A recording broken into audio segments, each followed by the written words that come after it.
Bismillah, alhamdulillah. Jika video ini muncul di berandamu, ini adalah petunjuk dari Allah kepadamu. Setidaknya, sempatkanlah menulis sholawat kepada Nabi di kolom komentar. Insya Allah bisa menjadi bukti kecintaan kita untuk mendapat syafaat kelak di akhirat. Assalamualaikum warahmatullahi wabarakatuh. Puji syukur kita panjatkan kehadirat Allah atas karunia-Nya, dan sholawat senantiasa selalu tercurah kepada Nabi junjungan kita. Semoga kita semua selalu diberkahi kesehatan, kebahagiaan, dan keberhasilan di setiap langkah dan usaha kita. Dan semoga kita tidak mati, kecuali dalam kondisi beriman dan berislam. Saudara-saudaraku yang dirahmati Allah, dalam Islam, seringkali dipahami bahwa berhubungan intim dengan seseorang yang belum dinikahi adalah perbuatan terlarang dan termasuk dalam kategori zina.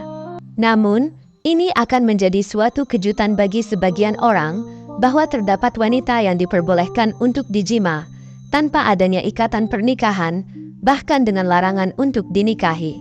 Keajaiban ini mungkin membingungkan, namun di dalamnya terdapat kedalaman tradisi dan spiritualitas Islam yang perlu kita pahami dengan seksama. Mari kita telaah lebih lanjut dalam materi ini, yakni wanita dilarang dinikahi tapi boleh dijima menurut tradisi dan spiritualitas Islam. Sebelum membahas lebih lanjut tentang wanita yang boleh dijima tapi tidak boleh dinikahi, penting bagi kita untuk memahami konsep nikah dalam Islam. Nikah dalam ajaran Islam adalah pernikahan yang sah antara seorang pria dan seorang wanita yang dilakukan dengan tujuan membentuk keluarga dan melaksanakan perintah Allah. Al-Quran dalam surat Ar-Rum ayat 21 menyatakan, dan di antara tanda-tanda kekuasaannya, ialah Dia menciptakan untukmu istri-istri dari jenismu sendiri, supaya kamu merasa ketentraman dan ketenangan hatimu, dan dijadikannya di antaramu rasa kasih sayang dan belas kasihan. Sesungguhnya pada yang demikian itu, benar terdapat tanda-tanda kebesaran Allah bagi orang-orang yang berfikir. Dari ayat tersebut, dapat disimpulkan bahwa nikah adalah bentuk hubungan suami istri yang diakui oleh Allah. Oleh karena itu, ada beberapa syarat yang harus dipenuhi agar pernikahan tersebut dianggap sah dalam pandangan agama Islam. Dalam ajaran Islam, terdapat beberapa kondisi di mana seorang laki-laki diperbolehkan untuk mengambil seorang wanita sebagai istri kedua, ketiga, dan seterusnya, yang dikenal sebagai poligami. Namun sebaliknya, ada juga kondisi di mana seorang wanita tidak dapat dinikahi oleh seorang laki-laki. Wanita tersebut adalah mahram, yaitu kerabat dekat yang diharamkan untuk dinikahi dalam Islam. Dalam Al-Quran surat An-Nisa ayat 22, Allah berfirman, dan janganlah kamu nikahi wanita-wanita yang telah dinafkahi oleh bapak-bapakmu, kecuali yang telah terjadi di masa lampau. Sesungguhnya yang demikian itu adalah kekejian dan perbuatan yang amat buruk dan jalan yang buruk. Hal ini menegaskan larangan menikahi wanita yang telah dinafkahi oleh ayah kita, kecuali dalam keadaan tertentu di masa lampau. Namun, terdapat kondisi yang berbeda, yaitu ketika seorang laki-laki tidak diizinkan untuk menikahi seorang wanita, namun masih diperbolehkan untuk berhubungan intim dengannya. Wanita tersebut adalah milkul yamin.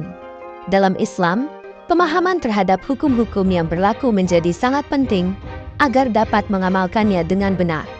Salah satu contohnya adalah dalam konteks perbudakan, di mana seorang tuan yang muslim tidak diizinkan untuk menikahi budak wanitanya.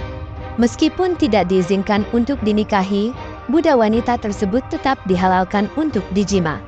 Namun, ketika budak tersebut telah dimerdekakan, maka ia menjadi haram untuk dijima sebelum dinikahi.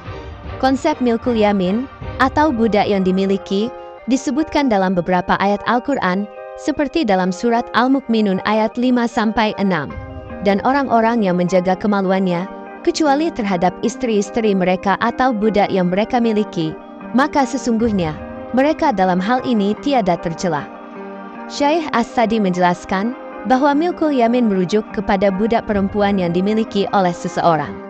Dalam kitab Al-Muhadzab karya Imam Abu Ishaq Syairozi, yang kemudian dijabarkan oleh Imam An-Nawawi dalam kitab Al-Majmu Syarah Muhadzab, dijelaskan bahwa seorang tuan yang memiliki budak wanita tidak diperbolehkan menikahinya, namun diperbolehkan untuk melakukan hubungan intim.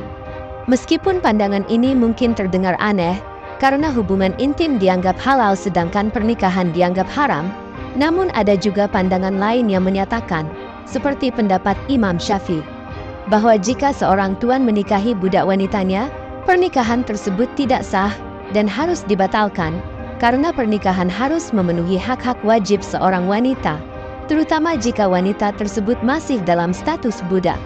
Kemudian dalam kitab I'anatut Thalibin dinyatakan bahwa seorang budak wanita tidak boleh dinikahi karena statusnya sebagai budak yang akan mencegah hak-haknya untuk diperoleh. Dalam Islam, pernikahan diwajibkan bagi setiap orang yang mampu dan telah mencapai usia yang tepat. Namun dalam situasi tertentu, seperti pada kasus seorang budak wanita, mungkin tidak bisa memenuhi hak-hak wajib bagi seorang wanita. Untuk memperoleh hak-hak tersebut, budak wanita harus dimerdekakan terlebih dahulu. Pandangan ini dapat berbeda-beda, tergantung pada masing-masing mazhab dan konteks budaya. Jika seorang budak wanita dinikahi, maka ia akan memiliki status sebagai istri. Namun jika tidak dinikahi, ia hanya menjadi milik tuannya dan dianggap sebagai budak. Status kepemilikan budak dinilai lebih kuat dibandingkan istri sah. Perbudakan memberikan dua faedah, yaitu keuntungan bagi tuannya, karena bisa digunakan untuk bekerja atau melakukan hubungan badan, serta bisa dijual beli. Namun, hal ini tidak berlaku pada istri, karena istri tidak memiliki status sebagai harta atau milik sang laki-laki. Dalam Al-Quran Surat An-Nisa ayat 3, Allah berfirman, "Dan jika kamu takut tidak akan dapat berlaku adil terhadap hak-hak perempuan yatim, bila mana kamu menikahinya, maka kawinilah wanita-wanita lain yang kamu senangi, 2, 3, atau 4.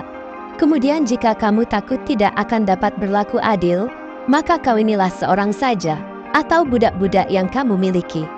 Yang demikian itu adalah lebih dekat kepada tidak berbuat aniaya.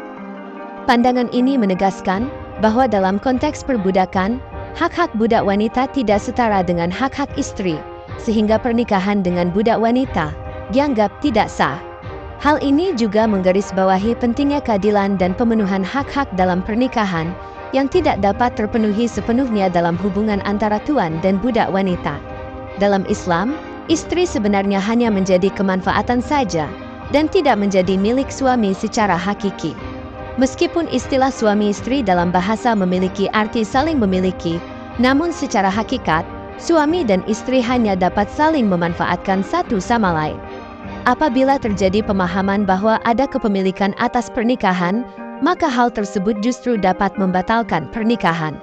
Istri masih menjadi milik orang tuanya, sehingga suami tidak diperbolehkan untuk menjualnya kepada orang lain. Berbeda dengan budak, baik secara bahasa maupun hakikat, ia berstatus sebagai milik tuannya dan dapat diperjualbelikan. Jika seorang laki-laki menikahi budak perempuan yang dimilikinya, maka pernikahan tersebut tidak sah, karena statusnya sebagai budak mencegah hak-haknya dalam pernikahan. Namun, jika sang laki-laki telah memerdekakan budak perempuan tersebut, barulah kemudian boleh menikahinya, dan ia akan mendapatkan pahala yang berlipat ganda. Dalam Islam, penting untuk memahami bahwa pernikahan adalah ikatan yang mengharuskan adanya keseimbangan dan saling menghormati antara suami dan istri, bukan bentuk kepemilikan. Hal ini mencerminkan prinsip-prinsip kesetaraan dan keadilan yang dipegang teguh dalam ajaran Islam. Dalam pandangan orang awam, hukum Islam tentang budak dan pernikahan memang terkesan ambigu. Di satu sisi, Islam menentang perbudakan, namun di sisi lain, Islam juga memperbolehkan tuan untuk menikmati kehangatan ranjang dengan budak perempuannya. Namun, ketika kita memperdalam masalah ini, akan semakin jelas bahwa ada beberapa hal yang perlu dipertimbangkan. Pertama, perbudakan bukanlah produk agama Islam, namun sudah menjadi pola hidup seluruh umat manusia sebelum Islam datang. Kedua, hukum positif semua peradaban manusia juga memperbolehkan adanya perbudakan, termasuk keabsahan untuk menyetubuhi budak perempuan. Ketiga, membebaskan budak dengan tebusan adalah satu-satunya jalan yang dibenarkan dalam hukum. Keempat, perbudakan juga merupakan bagian utuh dari sendi dasar perekonomian suatu bangsa. Menghilangkan perbudakan berarti meruntuhkan sendi-sendi dasar perekonomian. Bayangkan saja, Jika harga seorang budak saat itu mencapai 100 dinar, artinya, jika 1 dinar emas senilai dengan harga seekor kambing, maka seorang budak setara dengan harga 100 juta rupiah. Jika seorang tuan memiliki 100 budak, maka nilai asetnya mencapai 10 miliar rupiah. Oleh karena itu, menghapuskan budak dalam satu ketukan palu dapat menimbulkan goncangan dan keruntuhan ekonomi yang besar. Oleh karena itu, Islam melakukan perubahan secara perlahan dalam penghapusan budak untuk menjaga keseimbangan dan kestabilan ekonomi suatu bangsa. Oleh karena itu, meskipun terdapat perbedaan pandangan, semua hal ini harus dipertimbangkan dengan matang dalam memahami pandangan Islam mengenai budak dan pernikahan. Demikian yang dapat saya sampaikan, semoga yang menyimak sampai akhir terhindar dari neraka dan dimasukkan dalam surganya.